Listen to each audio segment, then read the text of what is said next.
মালয়েশিয়ার রাজধানী কুয়ালালামপুরের অন্যতম আকর্ষণীয় পর্যটন কেন্দ্র বাতু কেভ। এটি একটি পাথরের পাহাড়। অনুমান করা হয় এই পাথরের পাহাড়টি 40 কোটি বছর আগের পুরনো। এখানে সোনালী রঙের যে মূর্তি দেখতে পেলেন, এটি স্থানীয়দের কাছে মুরুগান নামে পরিচিত এবং বাংলাদেশের হিন্দু সম্প্রদায়ের কাছে এটি কার্তিক দেবতা নামে পরিচিত। এই পাথরের পাহাড়ে প্রবেশ করতে হলে সর্বোত্তম আপনাকে 272টি সিঁড়ি অতিক্রম করতে হবে এবং তারপরেই কিন্তু এই পাথরের পাহাড়ে প্রবেশ করতে পারবেন। এবং এটি একটি চুনা পাথরের পাহাড়। এইখানকার অন্যতম সৌন্দর্য হচ্ছে প্রাকৃতিক পাহাড়, কবিতুর এবং ঝর্ণা। 40 কোটি বছর আগের এই পাথরের পাহাড়ে এক সময় মালয়েশিয়ান তিমুর নামক আদিবাসী বসবাস করত। ওরা ছিল মালয়েশিয়ান আদি সমাজ। 19 শতকের টিন খনিতে কাজ করতে আসা চাইনিজ নাগরিকেরা কিন্তু এই পাথরের পাহাড়ের ইতিহাসটা একদম বদলে দেয়।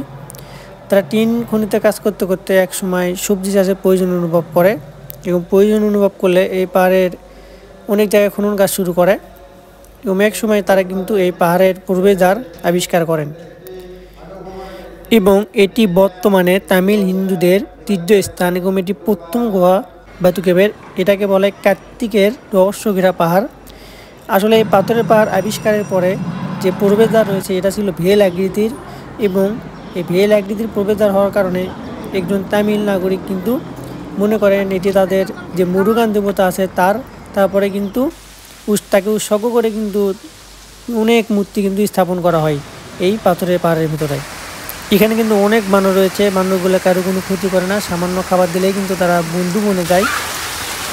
আর আমরা প্রথম পাথরের পাহাড় থেকে ঘুরে এসে এবং দ্বিতীয় পাথরের পাহাড়ে আসলাম।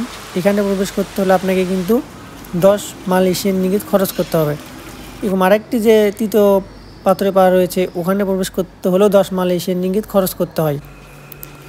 দ্বিতীয়টি মূলত তাদের মন্দির গুহা। এখানে কিন্তু তাদের হিন্দু ধর্মীয়দের অনেক দেবতা তারা নির্মাণ করে রেখেছে। আর তৃতীয় যে গুহাটি রয়েছে ওখানে কিন্তু তাদের অনেক হিন্দু ধর্মীয় রাবণ দেবতার মূর্তি স্থাপন করে রেখেছে। এগুলো কিন্তু এই তিনটি যে গুহা চাইনিজ নাগরিক আবিষ্কার করেছিল, তিনটি কিন্তু এখন তামিল ভাষীয় হিন্দুদের তীর্থস্থান। এবং প্রথমে যে তাদের মুরুগান দেবতার মূর্তি দেখতে পেয়েছিলেন, এটা কিন্তু পৃথিবীর সবচেয়ে বড় এবং লম্বা মুরুগান দেবতার মূর্তি।